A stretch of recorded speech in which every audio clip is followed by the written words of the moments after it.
බලන ෂුවර් ඕකේ ඉස්සෙල්ලාම ගත්ත ෆෝන් එකෙන් හැමදාම බැලුවා. මොකද්ද ට්‍රැෆික් පොලිසියට මාටුණා. යන්නේ මොකද අහන්නේ? මම නගර ආරක්ෂක. මම කපටි ආරක්ෂක. කොයිද ගියේ? බයිස්කෝප් එකක් බලන්න. සිංහලද දෙමළද ඉංග්‍රීසිද? ඉංග්‍රීසි. නම මොකද්ද? බබට් rose and the Hashan Mend. අන්තිමට මොකද වෙන්නේ?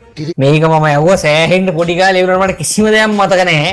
අර ටෝන් එක විතර චුට්ටක් මතකයි. පහනවා. පටන් ගන්නෙ. තිරේ ඇරලා මුලයි අගයි හරි. මැද මොකද වෙන්නේ? ඉන්ටර්වල් දෙනවා. බබට් rose and the Hashan Mend කියන එක තේරුම? රොබර්ට් බේසන් හැන්ද.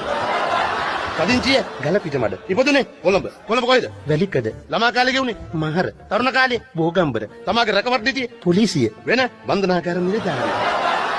තාත්තගේ නම පච්චසිරා. පච්ච කොච්චර දෙනවද? 99යි. ඇයි 100ක් කෙටු නැත්තේ? 100ක් කෙටුවා. එකකට මොකද උනේ? පොලිසියෙන් මෙකුවා. මොකද්ද කොටලා තිබ්බ වචනේ? සිම්මයර්සි. අම්මගේ නම මල්රාණි. ඇයි එහෙම නමක් දැම්මේ? මුඩිකාරී නම මල්වික්කා. තාත්තගේ මුල් පදිංචිය ලංකාවේ. සද ලංකාවේ. තාත්තා වැඩිපුර ඉන්න කැමති තැන පාතාල ලෝකේ. අම්මා සුරංගනා ලෝකේ. තාත්තා ආස කරන ගහ එල්ලුම් ගහ. බොරු එහෙම කියනවද? ඇත්ත කියන්නේ. විනෝදාංශයට මොකද කරන්නේ? මාල කඩනවා. කසාද බෙදලාද? නෑ. ඇයි ඒ? අනුන්ගේ පවුල් කඩන හින්දා. ආස කරන කෑම ගුටි කෑම. අම්මගේ රැකියාව මල් විකිනීම. මලක් කීයද? රුපියල් 60යි.